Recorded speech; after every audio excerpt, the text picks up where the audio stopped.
Hello, and welcome to our Dementia Lecture Series, which is hosted by the Emory Cognitive Neurology and Integrated Memory Care Clinics. My name is Alice Cooper, and I am one of the licensed clinical social workers in the Cognitive Neurology Clinic. And I am joined by my colleagues, Ashley Varner, who is the other Cognitive Neurology licensed clinical social worker, and Laura Mathers, who is a licensed clinical social worker in the Integrated Memory Care Clinic.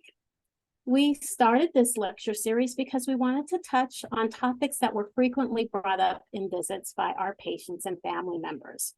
So hopefully you will get something out of it today and join us monthly.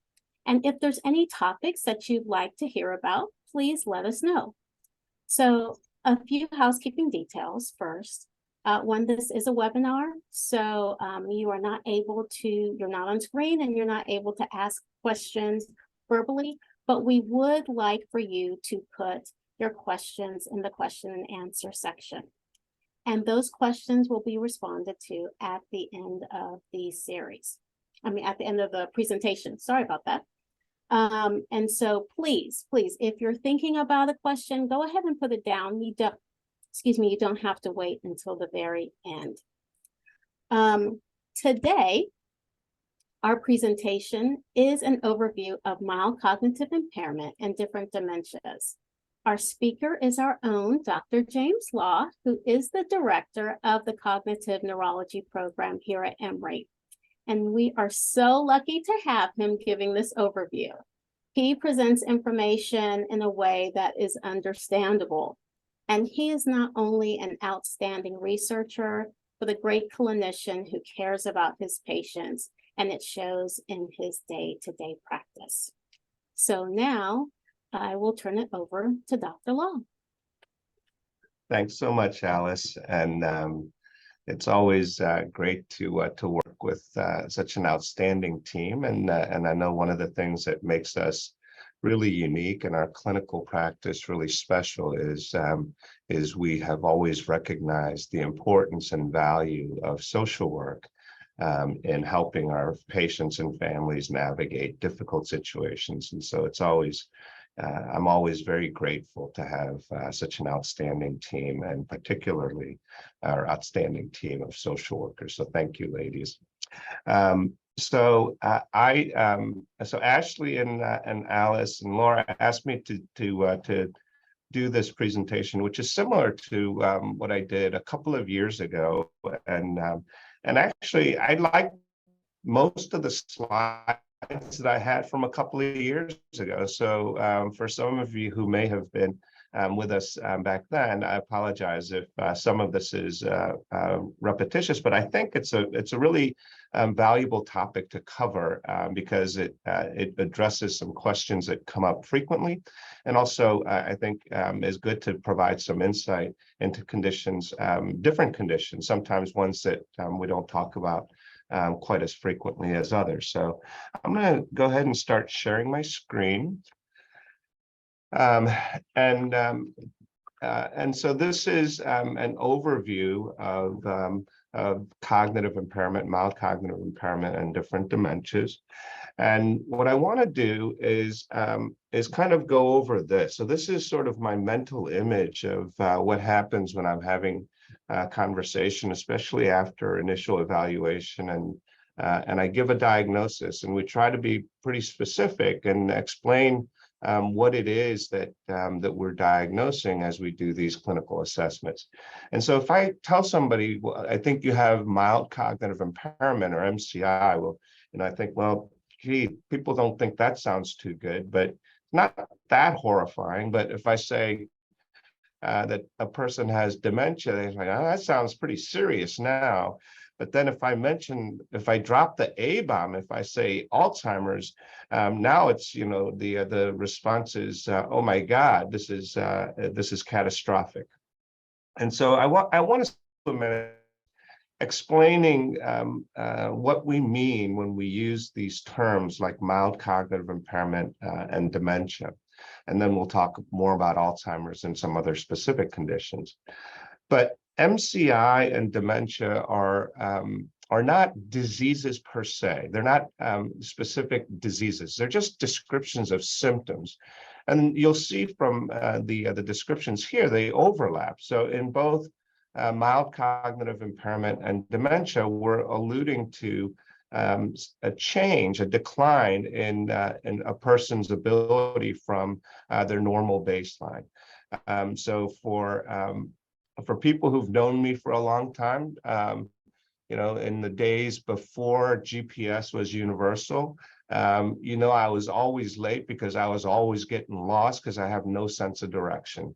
And so if the global positioning satellites all disappear and I don't have ways to tell me where to go, I'm going to start getting lost again. But you can't say that I'm getting demented because I'm getting lost, because I've always gotten lost. I have no sense of direction. So when we talk about MCI or dementia, we're talking about a change from one's normal baseline. And there are other reasons why people can have memory or other cognitive problems due to medications or acute illness or number of things that are transient. And so both of these conditions, we expect these symptoms to be persistent. And the nature of the symptoms can vary a bit. In MCI, oftentimes what we may see is an individual who really, when we do that paper and pencil testing that everybody enjoys so much, we may only see an isolated impairment or difficulty with short-term memory, but no difficulties in language abilities or attention and concentration, other areas of testing. But in somebody who's described as having a dementia, we expect to see difficulties in multiple areas of brain functioning. So in addition to memory, maybe difficulty with language abilities or executive function. So a little bit more broader set of symptoms. And then the most important difference between MCI and dementia is really one of severity. And this is sort of a fuzzy, kind of a subjective issue, but in people who have MCI, we largely see individuals who are functioning normally or near normally. Things may be a little bit harder to do or take a little bit longer to do, but people with MCI are still able to pretty much do all the things that they normally would have been doing. And so some of our patients in very early stages with MCI may still be, winding down businesses or wrapping up medical practices or law practices, pretty high functioning. Whereas individuals who are experiencing dementia symptoms are starting to experience at least some limitation in normal social or occupational functioning. And then the degree of impairment or degree or severity of dementia will impact the level of functional limitation. And so regardless of the cause, in all dementing illnesses, these conditions are progressive. So in addition to, Alzheimer's, but in other conditions as well, there's a progression through a very early stage of mild impairments. And then as the disease gets worse, we see progression from mild to moderate to severe stages of dementia. And along with that progression, we may see increasing functional limitations. And then ultimately, the reason that people are so horrified when I use the term Alzheimer's is because they imagine somebody who's in very late stages of a dementing illness, Alzheimer's or otherwise, where there is severe limitation and severe loss of quality of life. And that is a pretty horrifying mental image. Unfortunately, too many of us know what that looks like from experience.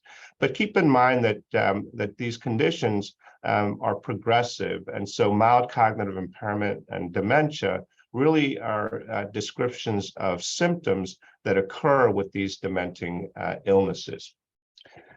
Now, and dementia, from all causes, is a major problem in the U.S., but also worldwide, with pretty amazing numbers of expected individuals to be, impacted by dementia in the coming years. And you'll see that the growth is going to be greatest in the countries and places that can least manage the costs associated with this in low and middle income countries. And this has to do with the demographics. In Africa, for instance, the median age is very young compared to Europe and North America. And so the growth in the coming decades is going to be very highly impactful, and in many cases in those places that can least manage the growth in the dementia epidemic. So that's for all causes of dementia. So now what's the difference between Alzheimer's and dementia? This is a question that we get all the time. So so an analogy that that I've been using is if you say that I have a stomach ache, what you're doing is describing symptoms, just like if you said, I have memory loss or I have mild dementia. Those are symptoms. But if you have a stomach ache, you might have a stomach ache because you just exercised some dietary indiscretion and you don't feel so good for a while because you ate too much. Or it may be that your stomach hurts because you have a gastric ulcer. And I made sure to append this little message here because I don't know why, but those of you who want a picture of a peptic ulcer on a tote bag, you can order it here at Spencer Sutton. But a gastric ulcer is a very specific reason for having a stomach ache. And likewise, when we talk about Alzheimer's, vascular dementia, frontotemporal dementia, Lewy body dementia, hippocampal sclerosis, Parkinson's dementia, and other conditions, we're talking about very specific diseases that can cause cognitive decline and dementia. And one thing I'm not going to dwell on, but something that we recognize increasingly is that in most cases, it's not quite this clean. These are different conditions with different underlying changes, but very often these pathologies will overlap. And that we won't talk about this too much, but that becomes important because given the overlap between some of these conditions, that means that things we learn in one area may ultimately spill over to provide advancements in other diseases. And many of you know, most of you know that one of the things that we do in the course of clinical evaluation is to do a brain scan, an MRI scan. And one of the things that I try to tell people is there are some limitations to the MRI scans. These scans provide us incredibly detailed and beautiful images of the brain, and we can see areas of any structural damage. So there is no stroke on these MRI scans, but if there was a large stroke or area of old injury, we could see those kinds of changes. But what we can't see on these MRI scans is the underlying pathology. So if I look at somebody's brain under a microscope, I can see tiny changes. So these different pathologies that I'm showing examples of here, these are things that we can see under a microscope, but they're way too small for us to be able to see on MRI scans. So on MRI scans, we can see things as small as about 1 millimeter in diameter. But these microscopic changes, these may be just, this cell, for instance, may be only 40 to 50 micrometers in diameter, and we can't see those things. That's hundreds or thousand-fold smaller than the smallest resolution of the MRI scan. And so let's start by talking specifically about Alzheimer. And I've shown this slide many times in different contexts, but this is a famous photograph of Frau Auguste Dieter, who was the first patient that Alzheimer studied. And she came to the hospital at a very young age. Her husband brought her to the hospital at a very young age with fairly advanced dementia. With a lot of behavioral and neuropsychiatric features, as well as cognitive problems. And then she died at the very young age of 55. And this fellow, Alois Alzheimer, had studied her during life and after death because it was felt to be a very unusual case because of her young age. Aging-associated cognitive decline had been known since antiquity, but she was thought to have something very unusual. And for many years, Alzheimer's disease was referred to as dementia praecox or pre-senile dementia because it was originally thought to be something that was very, very unique and special in young onset patients. We now know that Frau Dieter actually carried a genetic mutation that cause Alzheimer's disease to occur in a very young age. But these are some of the changes that are seen with Alzheimer's disease under a microscope. These amyloid plaques that you've probably heard about, and something called neurofibrillary or tau tangles. And so these dark things are abnormal proteins inside of brain cells. And then this blob here in the middle is the deposit of this amyloid protein in the brain outside of brain cells. And so these changes were seen in Frau Dieter's brain, and they occur in every individual's brain who has Alzheimer's disease. But it used to be said that you couldn't be sure it was Alzheimer's until somebody was dead and you could look at their brain under a microscope. Well, that's no longer true, because we know now how to detect the amyloid and tau protein doing different tests. So many of you know what a spinal fluid test is, and this is actually a screenshot from a YouTube video we created explaining spinal taps. And that clear fluid in that syringe is spinal fluid, and that part of a butt that you see there is my butt. This is Dr. Hales doing a spinal tap on me that we videotaped. But this fluid surrounds the brain and spinal cord. We collect it down here in the lower back, way below the end of the spinal cord, so there's no danger of hitting anything important down here. But this fluid is in direct contact with the brain, and so we can measure proteins that give us insight into whether these plaques and tangles are present inside the brain. And we do that by measuring these proteins, this amyloid protein and this tau protein.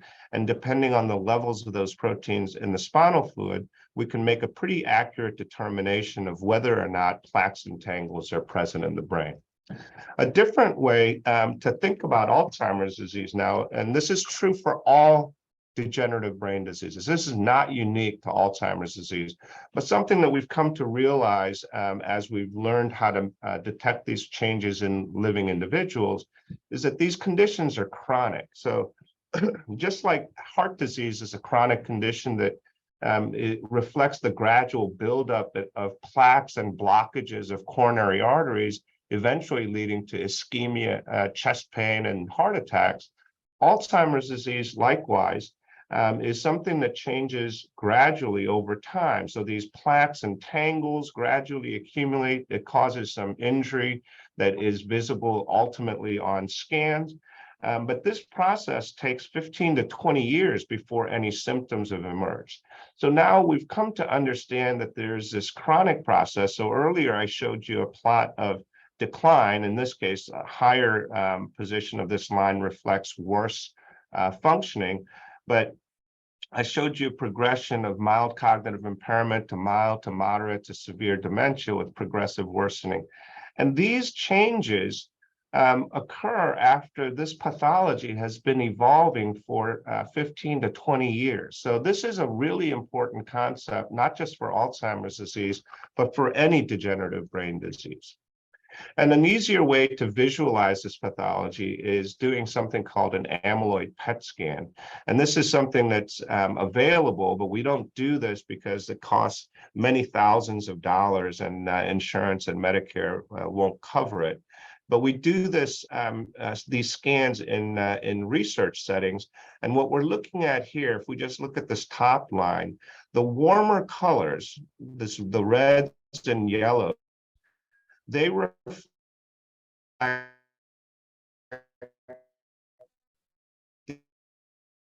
areas of the brain where this amyloid plaque pathology. You see a few little nonspecific spots here, but then as this pathology accumulates, this dye gets into the brain and it will stick to the places where the amyloid plaques are, and then you can visualize that in living individuals. Now, I'm sure that some of you have heard about some of these newer treatments for Alzheimer's disease, and most of the ones that you're hearing about are related to anti-amyloid antibodies. So I just want to show you. So this is another panel of amyloid and focus on this signal on the PET scan. After 1 year and 2 years of treatment with these anti-amyloid antibodies, the amyloid plaques are basically eliminated. So this, what we're looking at here after 2 years, is basically a negative PET scan. So the amyloid pathology has been removed. And that's the strategy that's been used by a number of different drug companies and a number of different trials. And it looks like we finally had success. I'm not going to talk more about that today, but we can maybe spend some time in the Q&A. But these anti-amyloid antibodies look like they may actually help if we apply the treatments early enough in the course of disease. So what about these other diseases? So I mentioned a lot of other different diseases that are not Alzheimer's disease. So this is sort of I'm going to take you on a sort of a mini medical school. So these are slides that I took from our med school lectures. But when we evaluate somebody in the clinic who has concerns about cognitive decline or other symptoms, there's several things that we always do. First, we want to make sure that the symptoms that the person is experiencing is not just due to something like depression or some medication-related thing or acute illness-related thing, something that's not going to be persistent. And we do blood tests to look for things that are easily reversible or treatable. Unfortunately, these are usually negative tests, but we don't want to miss anything obvious. So if I can fix somebody's functioning by making sure their thyroid levels are normal, I definitely don't want to miss that. And then when we do the structural imaging, the MRI scans, they will show us if somebody has had a number of strokes or if they have hydrocephalus or some other structural damage to the brain that's responsible for those cognitive symptoms. These are what we call secondary causes of cognitive decline or dementia that in some cases may be treatable and reversible. And the other thing that we always do is we do neuropsychological testing. So we do cognitive examination, bedside examination, but we also do paper and pencil testing to measure a person's language or memory abilities to see and document the degree to which that may be below their normal performance. And then we try to figure out, okay, so it's not these secondary things. We know that there's decline, either MCI or dementia, and what is causing that? And so we might use tests like spinal fluid tests. There might be some genetic tests. But most of the time, what we're doing is we're making that assessment initially based on our clinical evaluation. And so these Venn diagrams is how I explain to the medical students what we're looking for. So when I look for the clinical history, when I hear about what's been going on, there are certain features that are fairly typical of certain conditions. So in Alzheimer's disease, because of the short-term memory issues, people may be particularly repetitive. In somebody who has different types of frontotemporal dementia, the initial or prominent historical elements may be changes in personality or behavior, and there may be sleep-related issues or other symptoms that are prominent in the history of Lewy body dementia. And then in another condition called progressive supranuclear palsy, the most prominent early symptom or historical element may be gait problems and falls. But there's a huge overlap between these conditions in terms of the history. And so it's an exercise in pattern recognition based on the clinical history and information, and then things that we might see on examination. So in Alzheimer's disease, the motor function, the physical examination of neurologic function in terms of strength and mobility and things like that are usually normal. There are no abnormalities. In somebody who has Lewy body dementia, we may see some mild Parkinsonian features, mainly with stiffness or rigidity. In frontotemporal dementia patients, we may see something called akinesia or a loss of spontaneous movements. And in PSP, we may see really prominent changes in eye movements, oculomotor findings. And so these things, again, as part of pattern recognition, can help point us in one direction or another. And then in terms of the cognitive and psychiatric elements, I've mentioned short-term memory. for Alzheimer's disease. But Lewy body patients may have very prominent visual hallucinations. I mentioned some of the behavioral changes or behavioral abnormalities, disinhibited behaviors may be prominent in frontotemporal dementia patients, and then difficulty with organization and executive function may be very prominent in PSP. So again, an exercise in pattern recognition, and based on those features, we make a clinical judgment of what that condition might be. And in Alzheimer's disease, we can actually confirm our clinical impressions by using those tools that we have, in particular the spinal fluid test, to confirm the presence of Alzheimer's changes. So let me talk about a couple of specific patients to demonstrate, kind of illustrate what I was just talking about. So this individual was a 76-year-old Caucasian man who was a retired mechanic.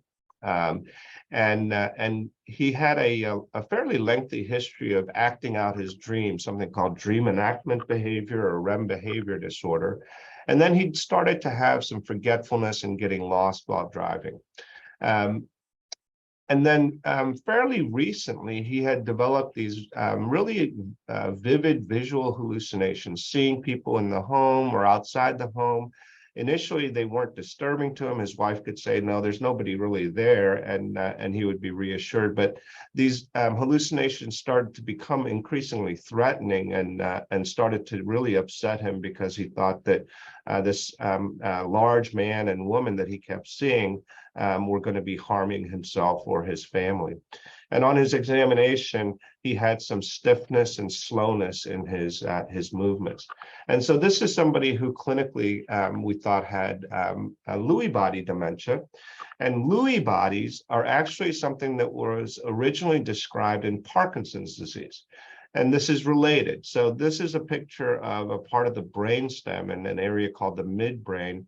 And this is a normal midbrain. And this dark pigmented area here is something called the substantia nigra.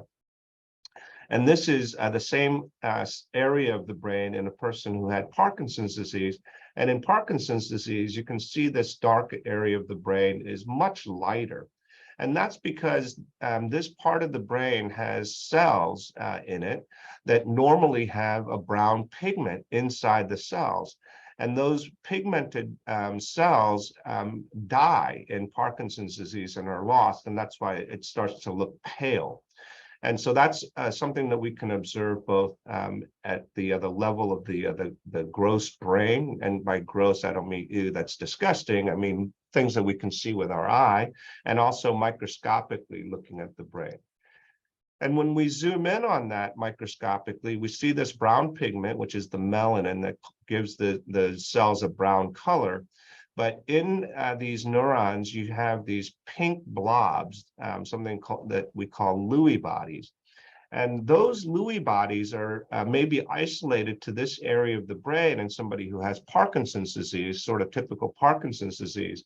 But in somebody who has dementia with Lewy bodies, or Parkinson's disease and dementia, these Lewy bodies we're now seeing kind of stained with a specific antibody here in the green, or under a microscope in black. So this is not the same pigment that I was showing you before. This is staining of these Lewy bodies. And then in the cortex and in the midbrain, we might even see these threads of structures that contain something called alpha-synuclein, which is the main protein that's found in these Lewy bodies. So microscopically, in somebody who has dementia with Lewy bodies or Parkinson's disease and dementia, we would see these structures, these abnormal pathologies distributed in the cortex of the brain. And Parkinson's disease, in addition to the midbrain or substantia nigra Lewy bodies in Parkinson's disease. So another example, so this now is a 77-year-old retired businessman who had progressive memory loss, was the main complaint over initially over a 5-year period. Now, and if you're thinking about, well, gradual memory loss. Well, that's something that we might see in Alzheimer's disease. And that's where these overlaps, I mentioned to you that while there are certain features that are characteristic, there's often a great overlap in some of the clinical features, which is part of the challenge in making these diagnoses. But what was really interesting and unusual in this individual is he had developed some significant changes in his behavior. He'd become very confrontational. He'd become obsessed with working out at the gym. And he started to develop this fixation of shooting firearms, including skeet shooting all the time. He was always traveling with handgun in his car. He thought that he was an Olympic caliber skeet shooter and thought he was going to participate in the Olympics as he continued to practice. His wife became fearful and actually moved out of their home because of his confrontational behaviors and personality changes. He had no insight into what was going on. In addition to his memory loss, he had all kinds of trouble recognizing famous individuals. So, a picture of Muhammad Ali, the president, Osama bin Laden, he couldn't recognize any of those faces. And he kept repeating himself. So he was fixated, like I said, on boxing and working out, skeet shooting, really unusual behavioral changes. And this is a shot of his MRI scan. And this is actually, you can see this looks kind of ribbony and little dark spaces here. It's not exactly the same kind of image, but this is, it might be a control brain. This is actually my brain, and I'm going to claim it's normal. And you can see by comparison in the same area of the brain, I've got a fat, juicy part of the brain here, where in this image, that part of the brain is really shrunken and diminished in size. And this is a typical finding that we see in something called frontotemporal dementia. And the really unusual thing about frontotemporal dementia is that the changes, the degeneration in the brain tends to be very focal. They may occur on one side of the brain or just in one specific area of the brain. So in this particular individual, the shrinkage and degeneration was really prominent in the right temporal lobe. There was also degeneration in the left areas as well, but most profound here. And depending on where the damage is localized, we may have individuals who have primarily difficulties with speech or language. There may be kind of this disinhibition and antisocial behavior or conduct disturbances. So a lot of the manifestations of frontotemporal dementia depend on where the damage is occurring. And early on, we may not see the kinds of changes I showed you on the MRI. And if we look under a microscope, there's actually two primary changes that we might see. So one group of individuals with frontotemporal dementia actually have abnormalities in the tau protein. This is the same tau protein that's associated with Alzheimer's, but in this case, the pathology is isolated to the abnormalities and different abnormalities in the tau protein, and there are no amyloid plaques. But there's a whole nother group of individuals who have frontotemporal dementia because of another protein that accumulates abnormally, and this is something called TDP-43. And so these changes are very specific to forms of frontotemporal dementia, whether associated with tau or associated with TDP-43. And again, unique pathologies that we can see under the microscope that are responsible for those conditions. So those are very specific diseases. So when I said, what's the difference between MCI, dementia, Alzheimer's disease, these conditions, the mild cognitive impairment, mild, moderate, severe dementia, keep in mind that those are really descriptions of symptoms, and that is a progression, and the nature of the symptoms and how they progress, the changes that occur over time will differ based on the underlying disease. But the common element is that these degenerative diseases do get worse over time, and in later stages, the impact can be quite profound with devastating impact on quality of life. And so what we need to do is we need to start identifying ways to impact this. And the drugs that are in development right now for Alzheimer's and things that are being investigated for frontotemporal dementia and Lewy body dementia, these things are all designed to try and help alleviate symptoms, or in my opinion, more importantly, to modify the course of the disease. Because if we can change the course of disease so that we stretch out the decline, even if there is decline, if we can prevent people from ever living long enough to get this stage of severe dementia, they can still have a much better chance of maintaining a decent quality of life despite these declines and cognitive changes.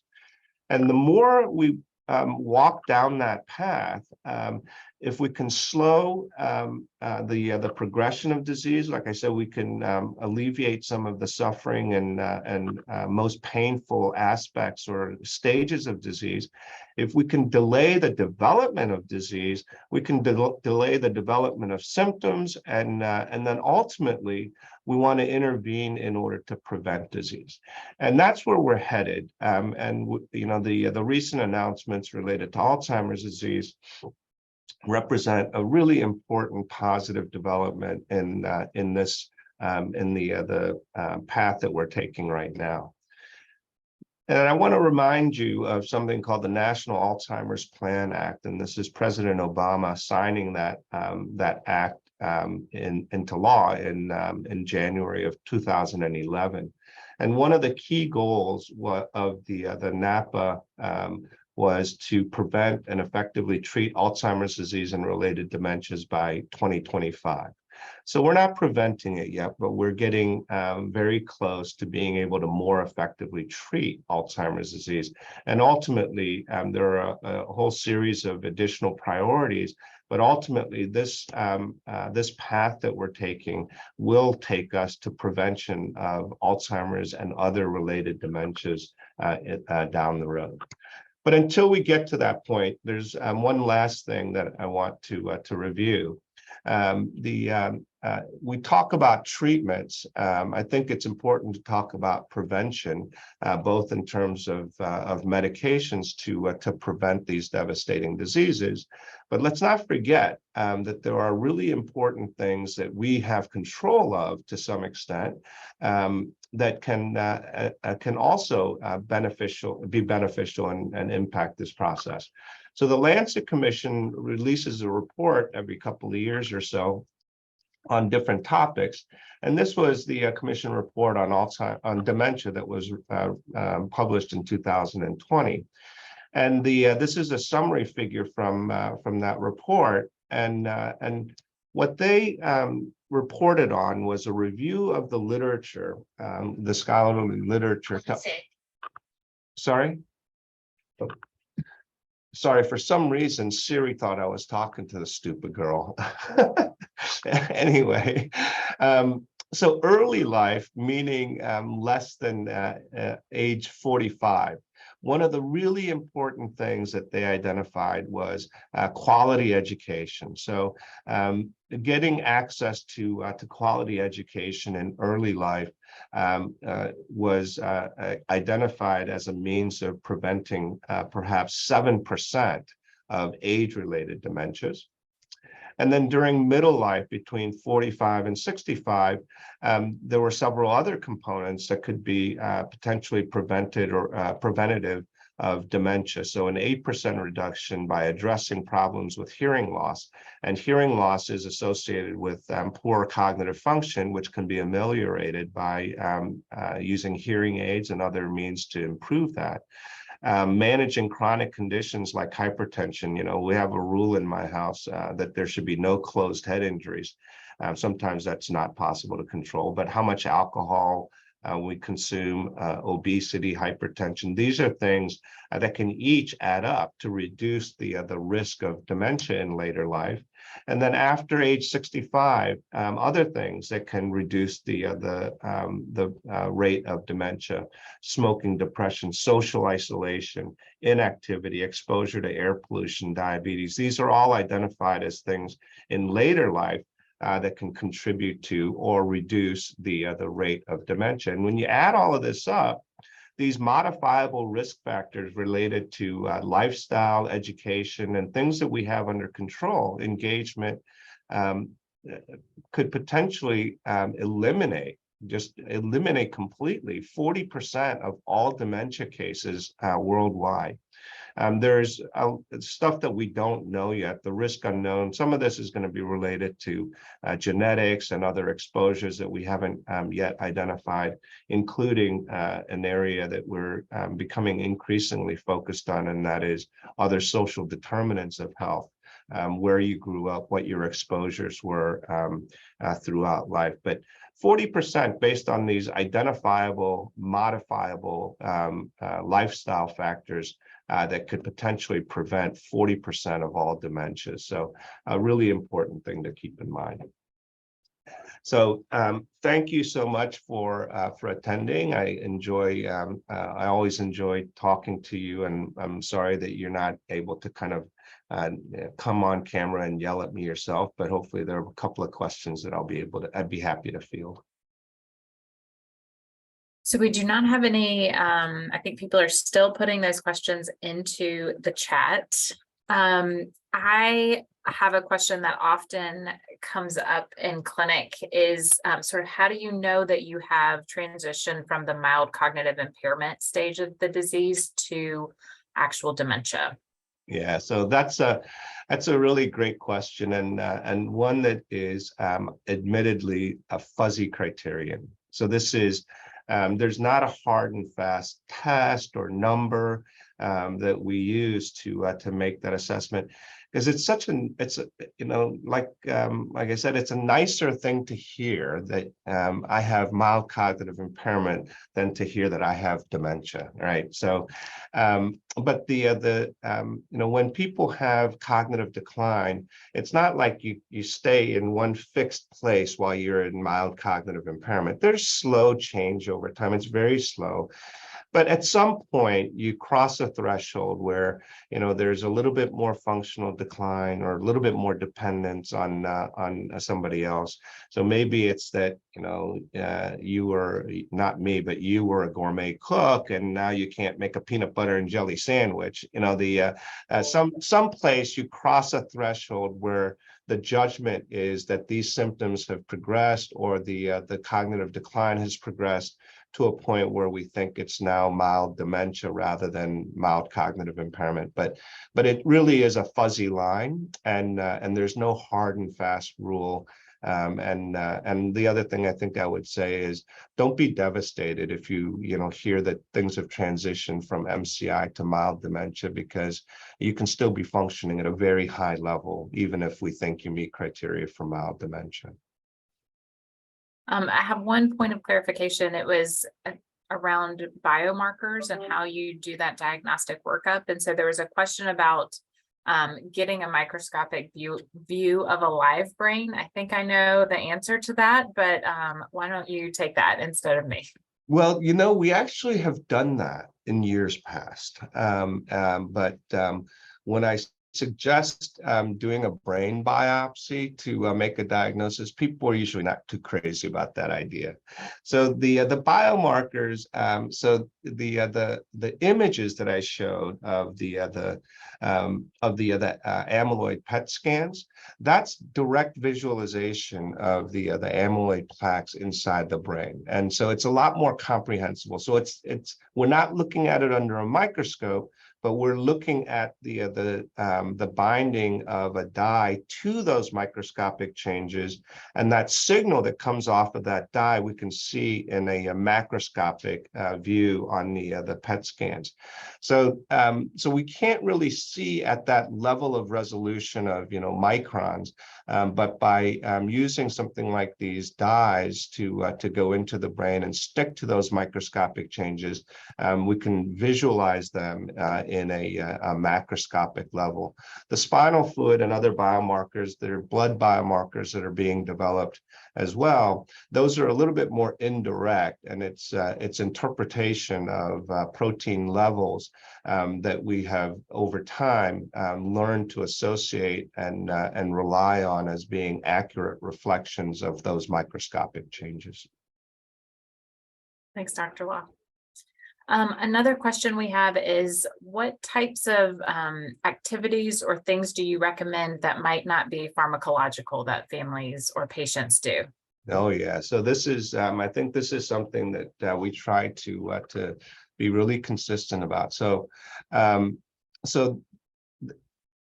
I always remember there was a young man who came to a clinic with his grandmother, and he was so frustrated because he was trying to get her to do crossword puzzles and word searches, and she just refused to do it. And he was sure that if he could get her to do these things, that she would benefit. And so the first rule is it can't be something that's onerous, right? It should be something that you enjoy doing, that is easy to continue to do. So things that are stimulating. So things that require sort of focus and attention, learning new things. There were a number of studies done, and I like this. I like to talk about this one because it's kind of funny. So there was a series of leisure activities that were associated with reduced risk of dementia in a long-term study. And those protective activities included things like reading, playing musical instruments, ballroom dancing, things that really require you to use parts of your brain and remain engaged, and physical activity as well. One of the activities that was not associated with any protection was golf. So a lot of guys don't like it when I say that, but I used to play golf, and when you're doing that, you're trying to do the same thing with your brain every time.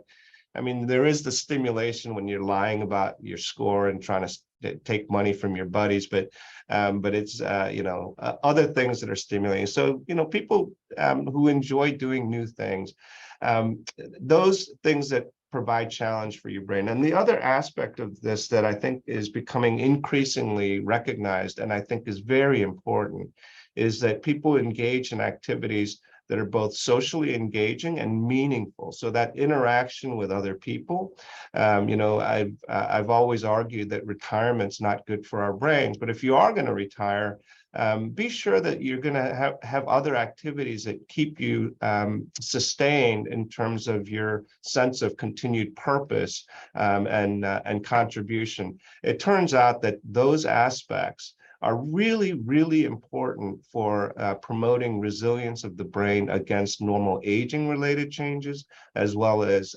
resistance to disease-related changes, including things like Alzheimer's disease. That's perfect. How long do people live with a disease like a dementia? So it varies.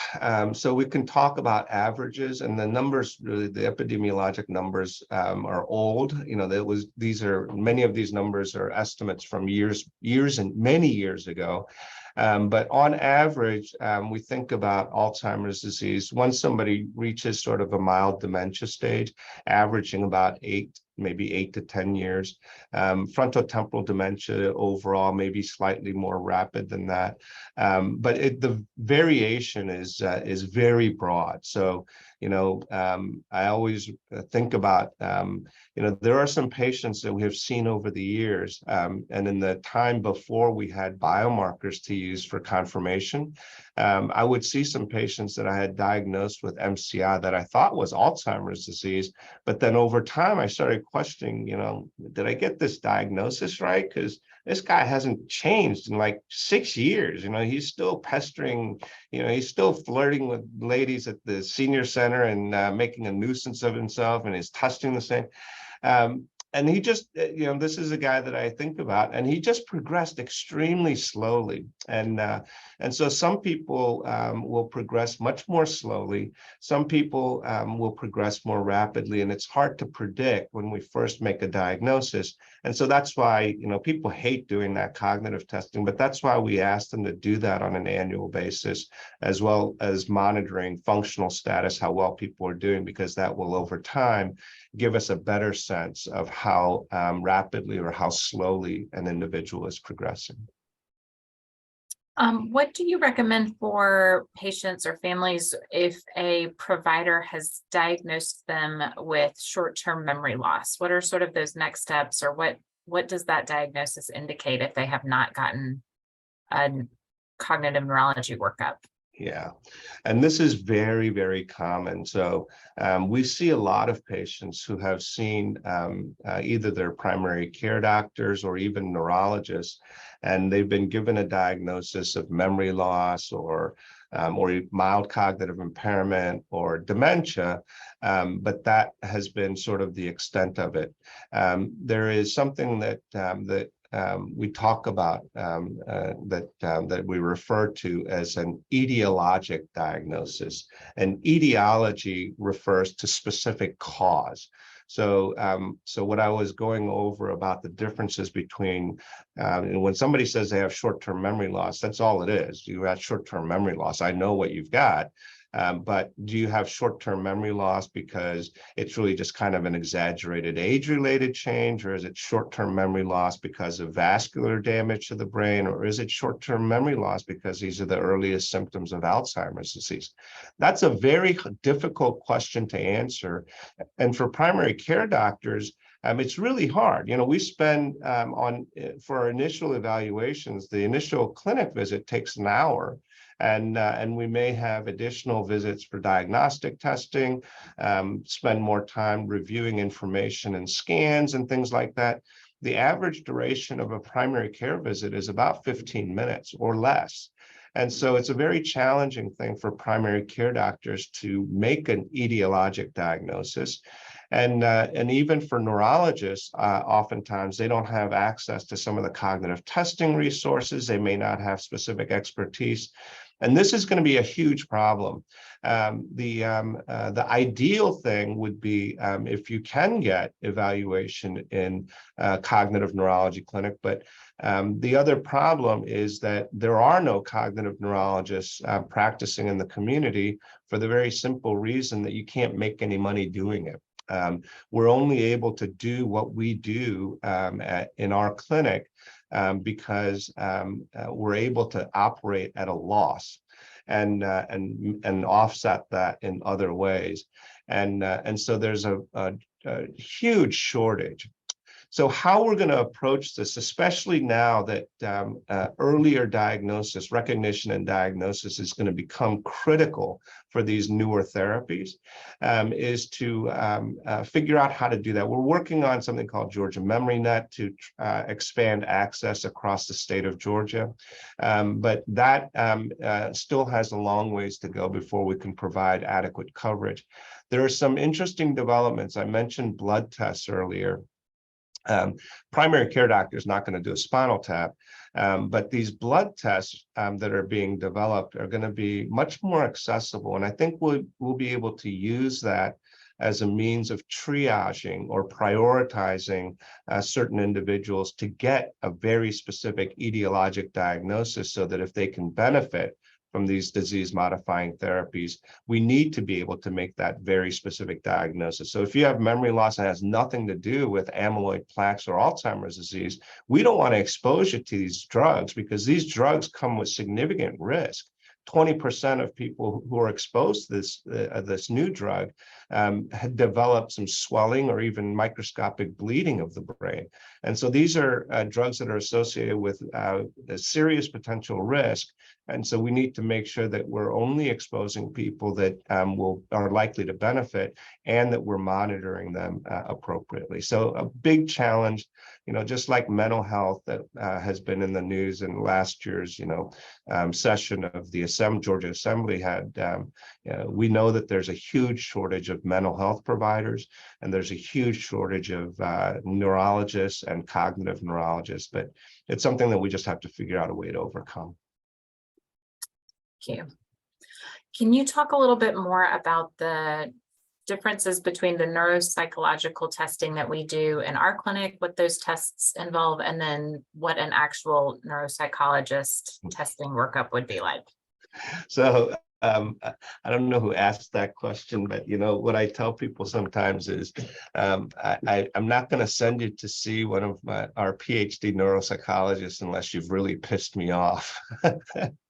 Because the testing that we do annually in the clinic is about an hour-long battery, and it samples different areas of brain functioning. There's a specific test to evaluate, your ability, your vocabulary, your ability to come up with names of things, memory in terms of memorizing a list of words, or copying pictures and images and drawing those from memory, different aspects of brain function that we will do an evaluation in about 60 minutes.